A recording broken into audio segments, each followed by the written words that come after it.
Hi there, I'm Rishima. My daughter kicked me out the moment she found out I lost my job. No warning, no sympathy, just gone. They told people I was unstable. Behind my back, they forged documents, locked me out of my own bank accounts, sold my house without a word, all while smiling in my face like nothing happened. But what they didn't know is that I had a secret fortune and a plan. The kitchen was quiet that morning. Too quiet, really. I stirred my coffee, pretending not to notice how different the house felt since I'd lost my job. I hadn't told Alyssa yet. Not because I was ashamed, but because I knew how she could be when things didn't go according to her plan.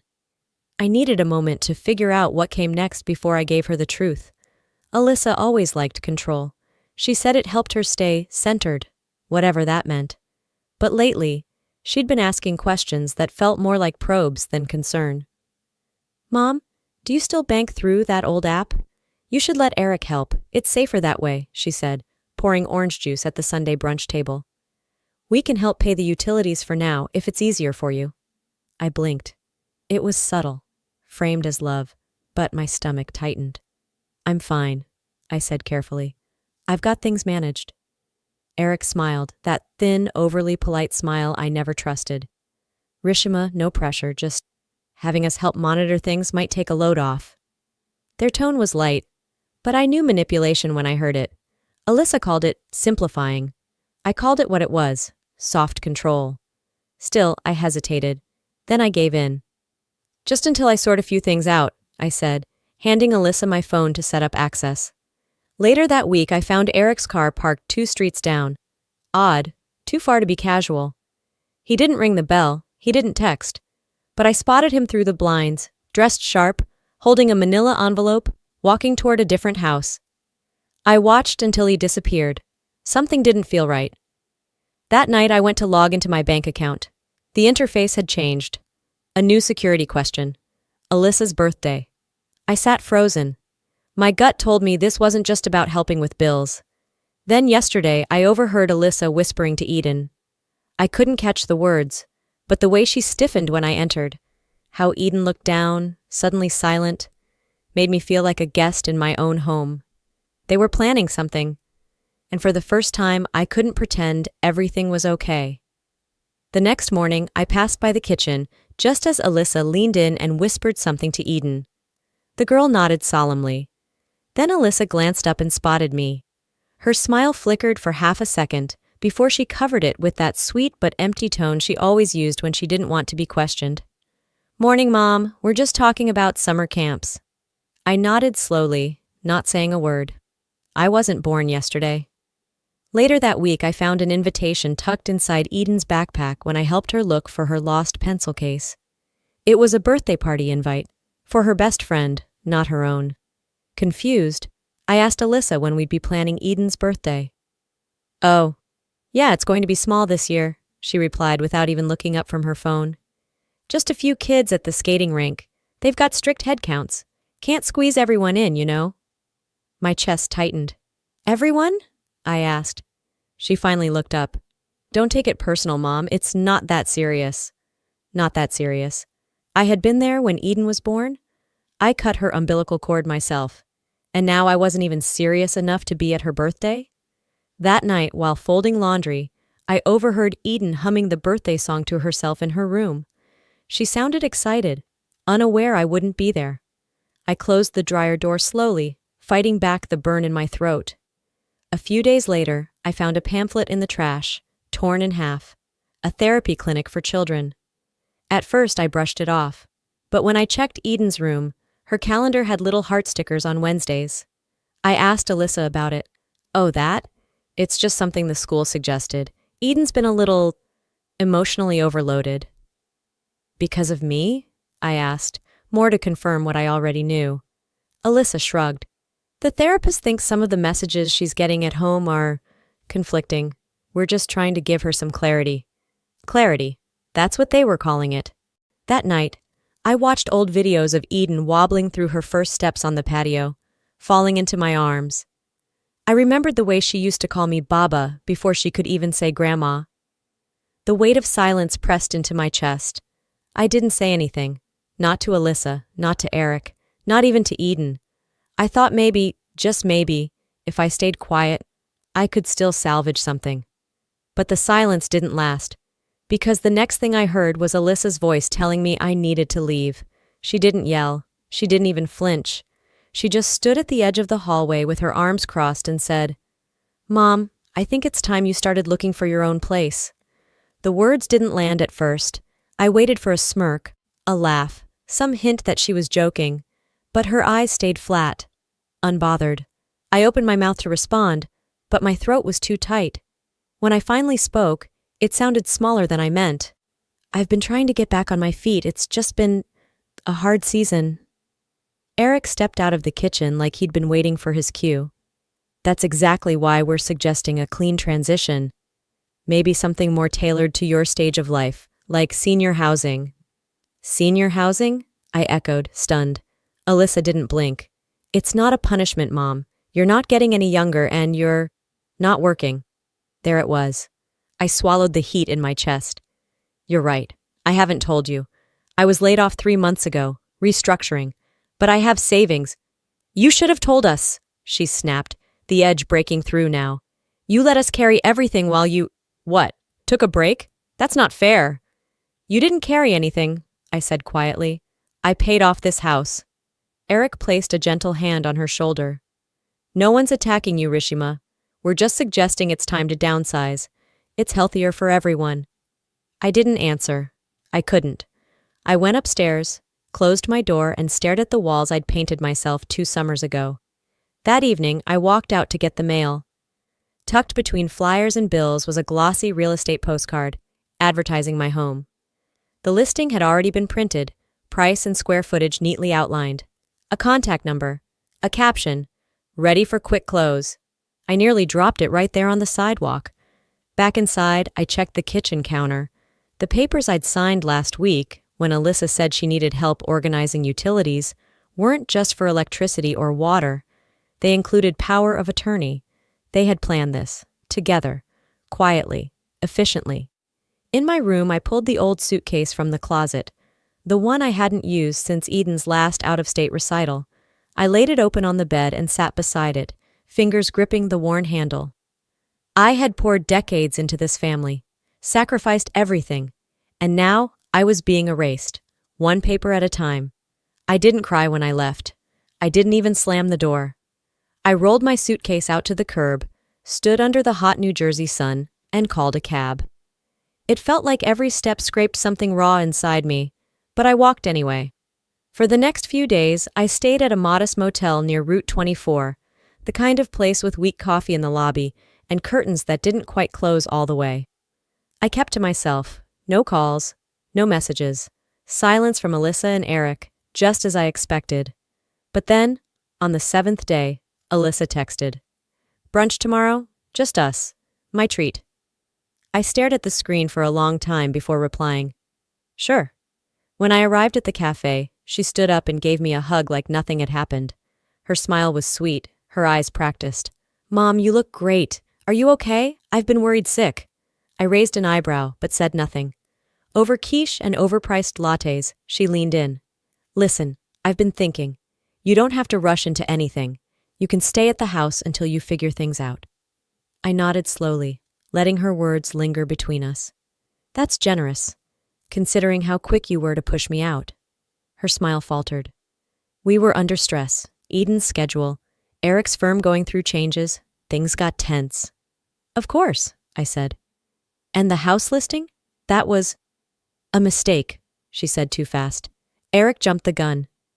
Then came the real reason for the meeting. "So, did your company offer any severance?" she asked, stirring her coffee with rehearsed nonchalance. "Sometimes they do that for senior execs. Or any pensions, maybe?" There it was. I leaned back and folded my hands. "Funny how concerned you are now. You called me a burden last week. Now I'm your mom again." Her face tightened. "That's not fair." "No," I said, voice cool. "What's unfair is being thrown out by the same child I once gave up my career to raise." She looked away. I stood, grabbed my purse. "Thanks for brunch. Let's not pretend anymore. Next time you want something, just ask directly." I left the cafe with my chin high. This wasn't pain anymore. This was clarity. The following morning, I walked into the coffee shop near my motel, craving nothing more than caffeine and quiet. But fate had other plans. There it was, front and center on the magazine rack beside the register, Modern American Family Monthly. Alyssa and Eric on the glossy cover, smiling with arms wrapped around Eden like a Norman Rockwell painting brought to life. The headline?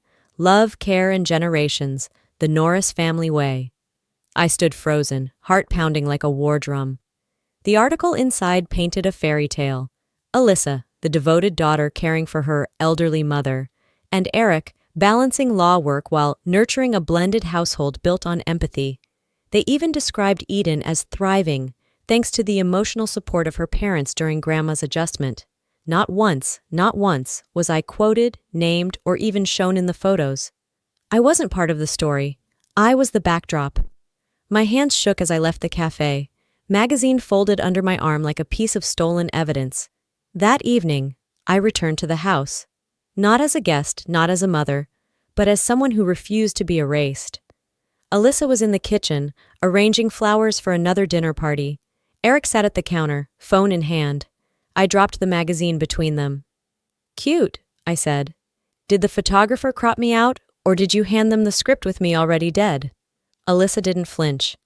"It's just PR, Mom. You know how that works?" Eric smirked. "No one reads these things seriously. It's brand building." I leaned in, voice low and clear. "You want to build a brand? Fine. But if you keep using me like a marketing prop, I'll burn the whole image down. You try to brand me, I'll destroy the shelf you stand on." Eric raised an eyebrow, but I caught the flicker. Nerves. They weren't used to me talking like this. I wasn't grieving anymore. I was watching and documenting. That night, I opened a new folder on my laptop and named it Contingency. I uploaded every receipt, email, voicemail. If they wanted a PR war, I'd fight with facts. I didn't need to scream. I just needed to be precise. I didn't even make it to the kitchen before my phone started vibrating non-stop on the nightstand. 23 missed messages. A dozen emails flagged urgent.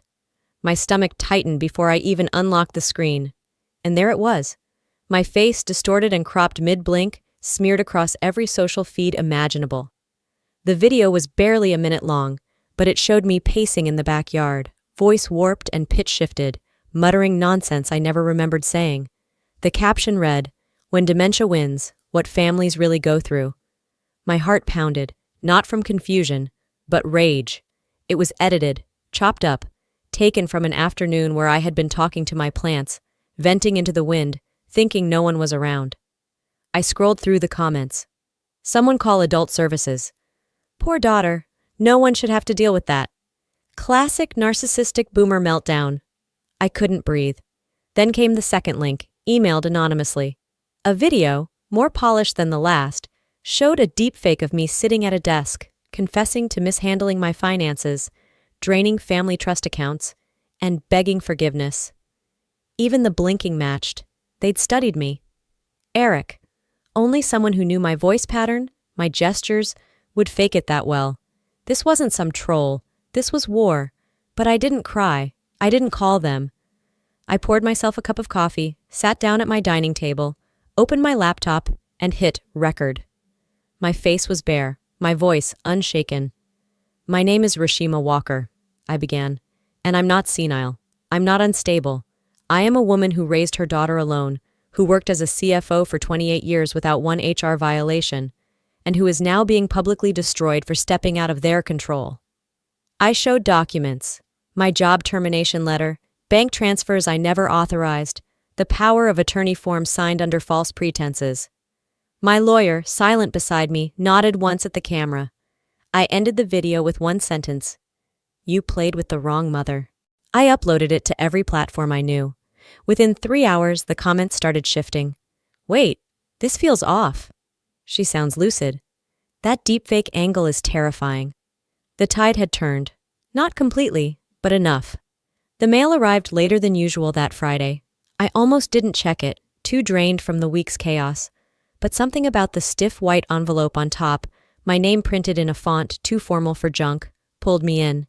Inside was a packet, boarding information, uniform checklist, Dormitory map, acceptance letter. Eden had been enrolled at a private boarding school in Vermont. I flipped through the documents, scanning for any familiar signature. My name was nowhere. Not as guardian. Not as emergency contact. Not even as someone authorized to pick up. She was gone. No goodbye, no warning, just gone. I called the school immediately. I'm her grandmother, I told the front desk, trying to keep my voice steady. I've raised her. I need to speak with her. I'm sorry, ma'am. Only the listed custodians have access to her communication schedule. Custodians, not family. Custodians. I hung up and stared at the kitchen wall for a full minute, the silence in the house, now a hollow I couldn't fill. Eden, my baby girl, had been taken from me, and they hadn't even had the decency to lie to my face about it. I didn't think. I just drove. Their front door opened before I could knock. Alyssa stood there in yoga pants and a pastel sweatshirt, sipping from a glass with a lemon wedge. You shouldn't just show up like this, she said. We've moved on from all this drama. I didn't even blink. Where's Eden? She glanced inside, didn't invite me in. At school, where she's safe, where she can grow. You sent her away to erase me. A pause, then, cool as ice. It's what's best for her. I stepped closer, voice low and sharp. You just made the biggest mistake of your life. Eric appeared behind her. This is harassment, he said, lips twitching into that smug, rehearsed grin. You show up here again, we'll file a restraining order. But I saw it. That flicker behind his eyes. They thought they had the upper hand. Let them. Because that night, I handed my lawyer the file I'd been building for months, and I said the words I'd been waiting to say. Burn them to the ground, legally.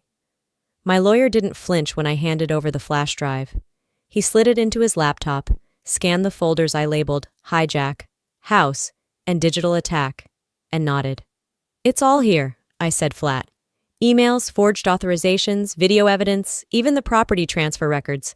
They took everything, and they did it behind my back. He looked up from the screen. Are you ready for this? I didn't blink. File it all, no mercy. By Monday, the legal complaint was public record. Eric and Alyssa were named for fraudulent misuse of power of attorney, misrepresentation of property rights, and emotional elder abuse. A separate claim was filed for defamation tied to the doctored videos. Everything was airtight. They weren't prepared for this kind of precision. That same afternoon, I went live. Sitting in front of the same camera I'd used weeks earlier, I walked viewers through every document. I showed the real estate listing for my home, posted 3 weeks before they told me to move out. My signature? A forgery. I played a voicemail of Eric asking the realtor to keep the listing quiet until Mom's out. And I showed bank logs, proof that utilities hadn't just been consolidated for ease, but rerouted to Alyssa's account. You want to know the truth? I asked the camera. Here it is. The video exploded. Comments rolled in like a tidal wave. This woman is sharp.